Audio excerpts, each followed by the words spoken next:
Hello students, today I will discuss continuation of this chapter evaluation.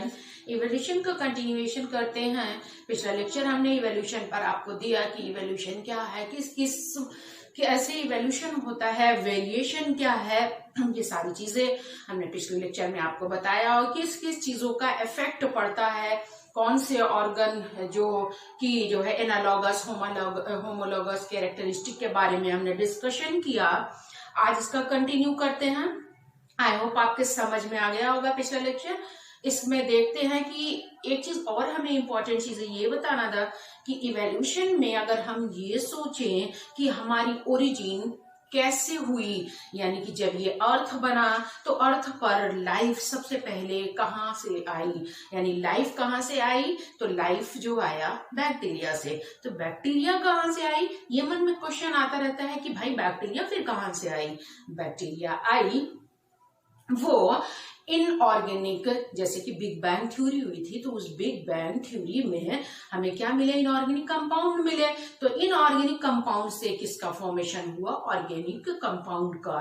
तो इसको prove कौन किया, इसको प्रूव करा साइंटिस्ट मिलर ने, स्टैनले मिलर ने इसे प्रूव किया एक लेबोरेटरी में। बताते हैं एक लेबोरेटरी में उन्होंने प्रूव किया, एक ऐसा कंटेनर बनाया जहां पे सी वाटर लिया और उसके अंदर मीथेन, कार्बन डाइऑक्साइड और अमोनिया, इन सारी चीजों को उनके अंदर डाला।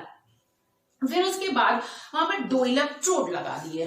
किस तरह से, इस तरह से अगर हम ये देखें तो इस तरह से उन्होंने एक सेटअप तैयार किया था, कहाँ पे, लेबोरेटरी में ये, और यहाँ पर इन्होंने ले लिया सी वाटर लिया और ये इसको पूरी तरह से ब्लॉक कर दिया और यहाँ पर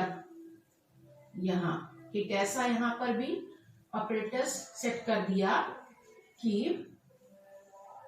ये इस तरह से, ओके, ये, और यहाँ पे एक ऐसा इलेक्ट्रोड लगा दिया। इसमें कौन, मीथेन, अमोनिया और कौन सा, नाइट्रोजन हम बोल रहे हैं, कार्बन नाइट्रोजन ऑक्सीजन, ये सारे क्या है, मॉलिक्यूल से प्रेजेंट थे। तो यहाँ पर क्या है, इन सारी चीजों से को इसके अंदर डाल दिया और यहाँ पर कार्बन डाइऑक्साइड, ये सारी चीजें डाला और फिर यहाँ पे इलेक्ट्रोड लगा करके ये इनको हीट करना शुरू कर दिया और इन्हें इलेक्ट्रिसिटी पास कराई। ठीक है, इलेक्ट्रिसिटी पास कराई तो यहाँ पर क्या हो गया, ये पानी क्या था, सी वाटर था। तो यहाँ पर ये देखे कि यहाँ पर किस चीज का डेवलपमेंट हो गया, यहाँ पर अमीनो एसिड बन गया। जनरली अभी समझ लीजिए कि अमीनो एसिड का फॉर्मेशन हुआ। जब इसमें रिएक्शन हुआ, ये किसने किया था, ये मिलर ने किया।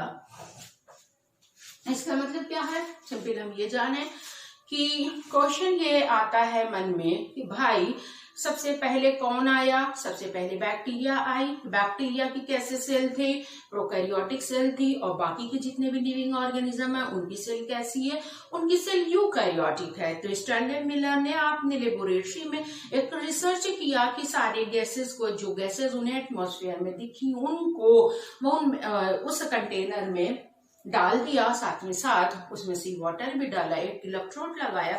तो उसमें वहां पे इन्होंने ये देखा कि अमीनो एसिड का फॉर्मेशन हो रहा है। तो अमीनो एसिड बना, तो ये अमीनो एसिड कहाँ पाया जा रहा है, क्योंकि protein consist of a long chain of amino acid, क्योंकि प्रोटीन एक लंबी चेन किसकी है, अमीनो एसिड की है।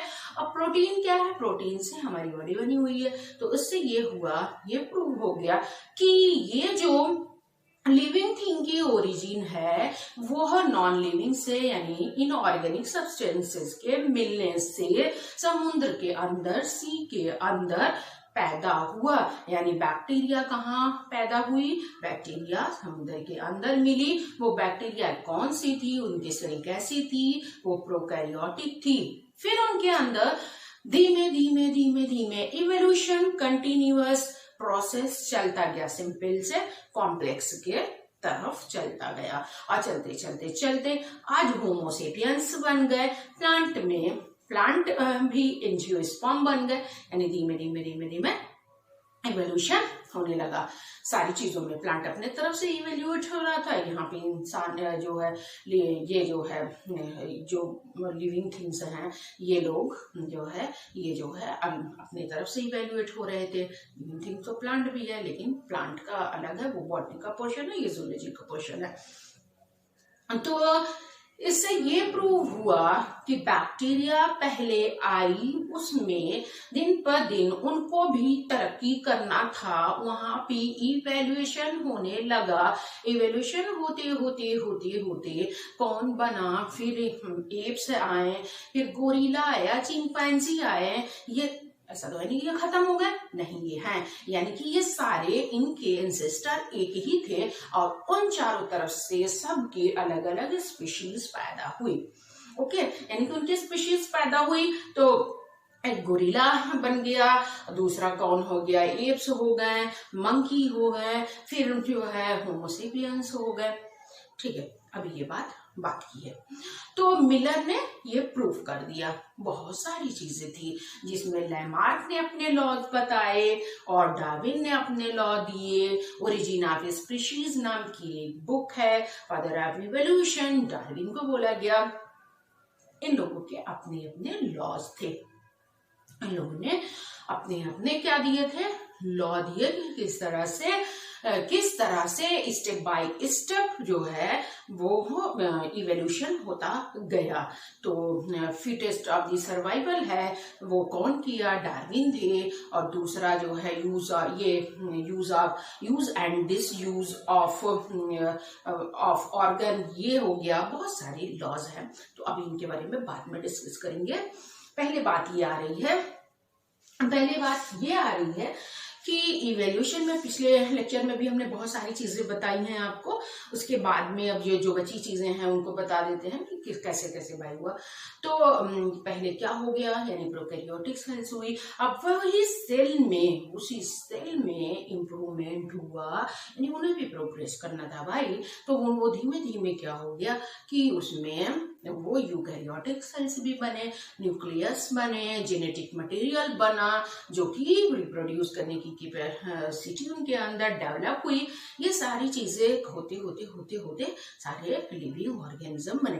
कहा जाता है कि पहला जो है मैमल कौन था, पहला मैमल देखा गया तो कौन था, वो रैट था। पहला मैमल रैट था, यानी पहला मैमल रैट। और इंसान भी जो है मैमल है, तो इसका मतलब पहला मैमल कौन था, रैट था। इसका मतलब क्या हो गया, इसका मतलब ये हुआ कि रैट में इवोल्यूशन होता गया, रैट में चेंजेस आते गए और साथ में वो इतना इम्प्रूवमेंट हुआ, इतना इवेल्युएट हुआ कि वो जाके धीमे धीमे इंसान बन गया। यानी पहला मैमल कौन हो गया, रैट हो गया।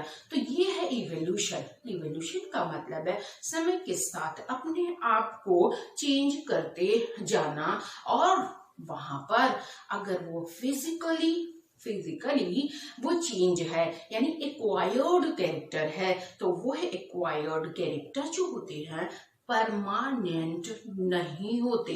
एक्वायर्ड कैरेक्टर वो होते हैं जो हम अपनी मेहनत से, एक्वायर्ड कैरेक्टर वो हैं जो हम अपनी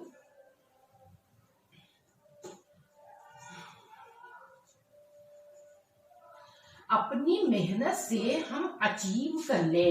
वो कैरेक्टर क्या है, एक्वायर्ड कैरेक्टर होते हैं। लेकिन यह इनहेरिटेंस नहीं कह सकते, क्योंकि लैमार्क के जो लॉ थे, लैमार्क के जो लॉ थे उसमें यही हुआ कि लैमार्क में ये गलती हो गई कि इन्होंने ये कह दिया कि एक्वायर्ड कैरेक्टर ऑफ इनहेरिटेंस। इन्होंने क्या कह दिया कि यही गलती कि एक्वायर्ड कैरेक्टर ऑफ इनहेरिटेंस, ये कौन कह दिया, लैमार्क ने कह दिया। यही बात इनकी बिल्कुल से गलत हो गई। लेकिन यूज एंड डिसयूज ऑफ कोई भी बॉडी पार्ट, ये चीजें तो समझ में आई कि भाई हमने जिस चीज को यूज किया वो हमारी चीजें जो है स्ट्रांग होती चली गई और जो नहीं यूज किया वो कमजोर होती चली गई। जैसे अगर हम मसल्स बनाना चाहें तो हमारी मसल्स तो स्ट्रांग हो जाएंगी, और नहीं बनाना चाहते हैं तो हमारे बाइसेप्स ट्राइसेप्स नहीं बन सकते। तो वहां पर यूज एंड डिसयूज हो जाएगा कि अगर हम यूज कर रहे हैं तो उसका क्या इफेक्ट होगा, नहीं यूज कर रहे हैं तो क्या इफेक्ट होगा। ये तो बात समझ में आ गई। लेकिन इन्होंने ये किसके केस में कह दिया था, जिराफ के केस में कह दिया था। तो कि ये हो गया कि भाई ये चीजें सही नहीं हो सकती। जो कि जिराफ पहले किस तरह से था, जैसे गोट की तरह से होता था। जैसे गोट है वो छोटे छोटे से गर्दन वाले हुआ करते थे, छोटे छोटे से गर्दन वाले हुआ करते थे, ये है ना, ये छोटे छोटे से गर्दन वाले होते थे। और फिर धीमे धीमे धीमे क्या हुआ कि ये कहाँ की घास खा रही होती थी, ये जमीन में जो भी घास थे उनको खा रहे होते थे। लेकिन ये घास जब खत्म होता चला गया तो फिर क्या हुआ, इन्होंने अपने गर्दन को ऊंचा करना शुरू कर दिया।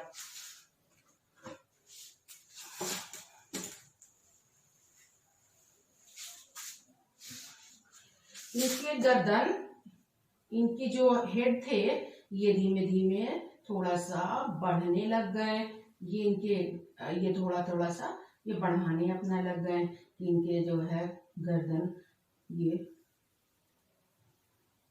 अब ये मत कह देना कि ये बतख लग रहा है तो चूहा लग रहा है तो ये लग रहा है, इस तरह से, ठीक है।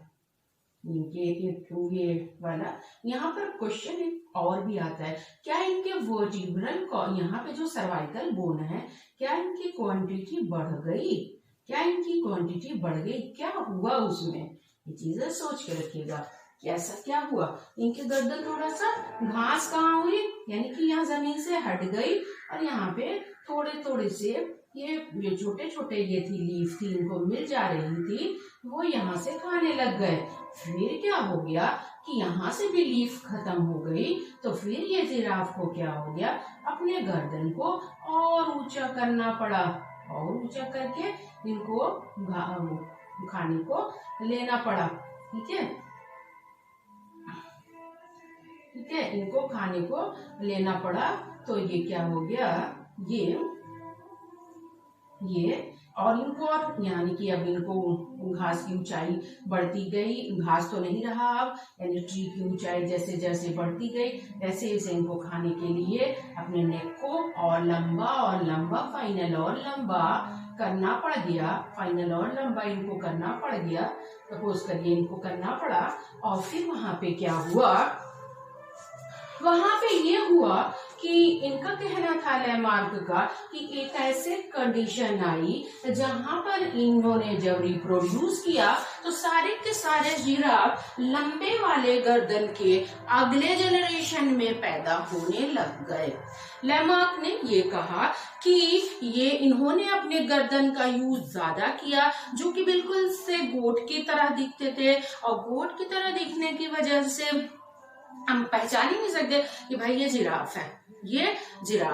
तो वहां पर क्या हुआ कि घास जमीन में थी तो ये आराम से खा लेते थे, लेकिन घास जैसे जैसे जो है वो खत्म हो गई, सूखा पड़ गया, तो वहां पर क्या हो गया कि ट्रीज की जो लीफ थी उनको खाने लग गए, और जो छोटी लीफ भी खत्म हो गई तो ऊपर की जो लीफ थी उनको खाने लग गए, और करते करते उनकी गर्दन इतनी लंबी हो गई। जब इन्होंने रिप्रोड्यूस किया तो सब लंबी गर्दन वाले जिराफ पैदा हुए। लेकिन लैमार्क का ये कहना गलत था कि एक्वायर्ड कैरेक्टर ऑफ इनहेरिटेंस, वो कैरेक्टर जो इन्होंने खुद बनाया है वो अगले जनरेशन में ट्रांसफर हो जाएगा, ये बात गलत था। तो इसलिए लैमार्क क्या हो गए, यहाँ पर फेल हो गए। किसने फेल किया, इनको बीजमैन ने फेल किया। उन्होंने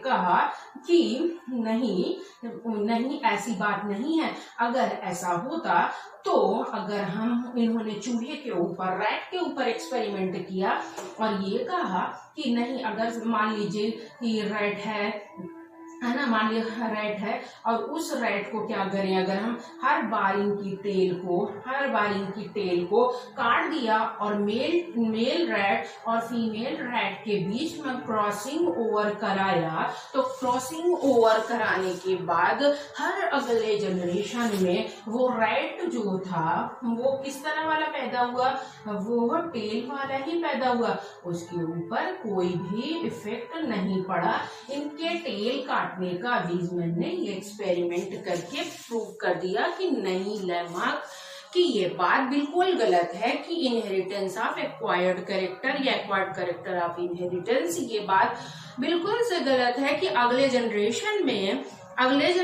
में यह चीजें रिपीट करती रहेंगी। नहीं, ऐसा पॉसिबल नहीं था।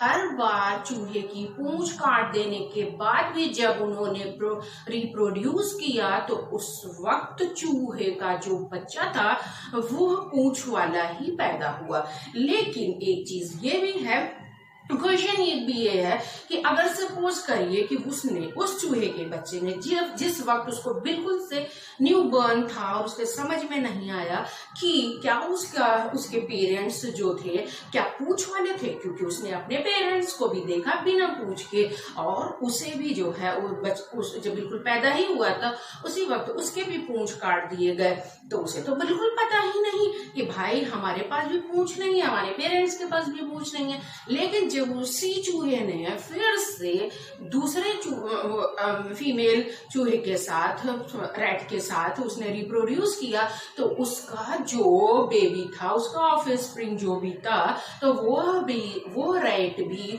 पूंछ के साथ ही पैदा हुआ।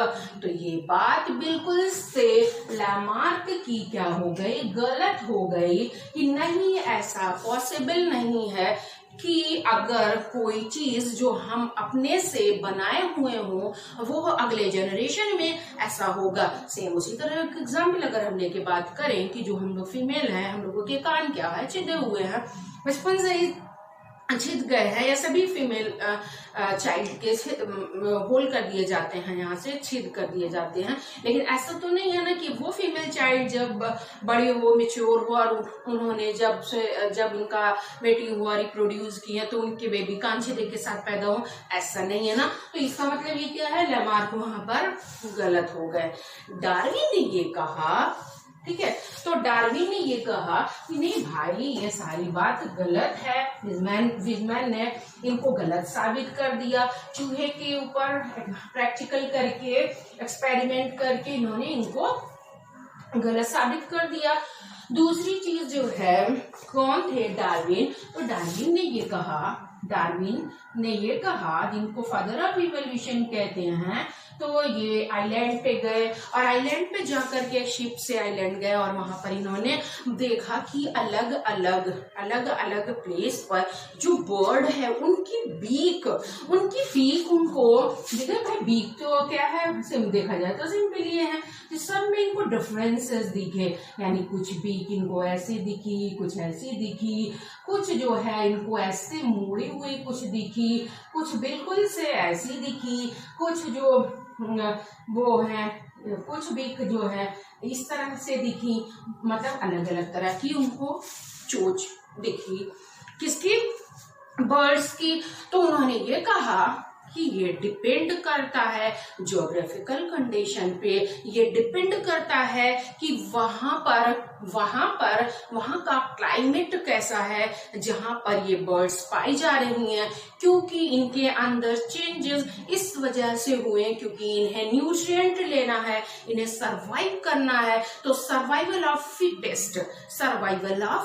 फिटेस्ट के लॉ को यह प्रूव इन्होंने किया, डार्विन ने, कि वही सरवाइव करेगा जो फाइट करेगा, जो एटमॉस्फेयर के साथ, जो नेचर के साथ, जो क्लाइमेट के साथ अपने आप को एडजस्ट करेगा, वही सरवाइव करेगा। और वही सरवाइव करेगा, वही स्पीशीज सरवाइव करेगी जो ज्यादा से ज्यादा रिप्रोड्यूस करेगी तो जाहिर सी बात है नेचर उसे अपने आप कुछ को कम कर देगा और 2 या 4 अगले जनरेशन के लिए रिप्रोड्यूस करने के लिए बच जाएंगे। ये कौन बोला? डार्विन ने बोला कि फिटेस्ट ऑफ द सर्वाइवल, कि जो फाइट करेगा, जो नेचर के साथ जो ताकतवर होगा वही जिएगा, वही रिप्रोड्यूस करेगा, वही सरवाइव करेगा। जो कि इनके लॉज ये सही है। ये आज भी नेचर में देखा जाए तो यही होता है कि जो ताकतवर होता है वो कमजोर को क्या कर देता है? वो दबा देता है। ताकतवर क्या करता है? कमजोर को दबा देता है। और जो कमजोर है, जिसके अंदर इम्यून पावर नहीं है, उनके लिए क्या होता है? वो आगे चल करके सर्वाइव नहीं कर पाते, किसी न किसी बीमारी या खतरनाक बीमारी से मुब्तला हो जाते हैं और उनकी डेथ भी हो जाती है। तो ये डार्विन के लॉ काफी हद तक बिल्कुल से सही है कि फिटेस्ट ऑफ द सर्वाइवल। और इन्होंने आइलैंड पे देखा कि अलग अलग जो बर्ड्स हैं, अलग अलग हिल स्टेशन पे, वहां पर क्या है कि अलग अलग बीक के बर्ड्स पाए जा रहे हैं तो बर्ड्स भाई, लेकिन ये है। तो वहां पर इनके अंदर जब इन्होंने रिप्रोड्यूस करा, क्योंकि इनकी स्पीशीज जो है बन गई। हमने आपको पिछले क्लास में ये बताया था कि जियोग्राफिकल कंडीशन या नेचुरल सिलेक्शन का क्या इफेक्ट पड़ता है। पिछले क्लास में हमने आपको ये बताया था कि नेचुरल सिलेक्शन का क्या इफेक्ट पड़ता है। तो हमने आपको वहां पर एक उसका लेकर के बेटल का एग्जाम्पल समझाया था कि सपोज करिए कि ऐसा बेटल है जो कि ग्रीन ट्रीज पर रह रहा है। वो बेटल क्या हो सकता है? रेड भी हो सकता है, ग्रीन भी हो सकता है, लेकिन वो सरवाइव उस पे से जिसकी एक बहुत बड़ी तादाद है, किसी वजह से, किसी एक्सीडेंटल या किसी वजह से, या क्रो ने उसको खुद खा लिया, तो उसमें से कोई एक बीटल ऐसा है जहां पर उनके अंदर कुछ म्यूटेशन हो गया, कुछ चेंजेस आ गए, लेकिन एक कंडीशन ये थी कि वो भी रिप्रोड्यूस कर सकते हैं। तो रिप्रोड्यूस अगर वो कर सकते हैं तो जाहिर सी बात है उनकी आगे जनरेशन में अपनी पॉपुलेशन बढ़ाने की क्षमता है उनके अंदर। तो किसी वजह से अगर वहां पर कि सारे के सारे क्रो ने उस बीटल को, रेड बीटल को अगर खा लिया और ग्रीन वाले बीटल कोई 2-4 ही हैं तो वो बच गए, तो वो लीफ के अंदर जाकर के छिप गए। लीफ में छिप जाने की वजह से वो क्या करेंगे? आगे रिप्रोड्यूस करेंगे और सरवाइव कर जाएंगे और ज्यादा से ज्यादा उनकी क्वांटिटी बढ़ जाएगी। वो किसको फॉलो कर रहे हैं? डार्विन्स लॉ को फॉलो कर रहे हैं कि भाई जो नेचर ने इनको जो सिलेक्ट किया, यानी नेचुरल सिलेक्शन वहां पर साबित होगा कि भाई नेचर ने इनको बचा रखा, ये बच गए और बचने के बाद क्या करें? वो सरवाइव कर गए।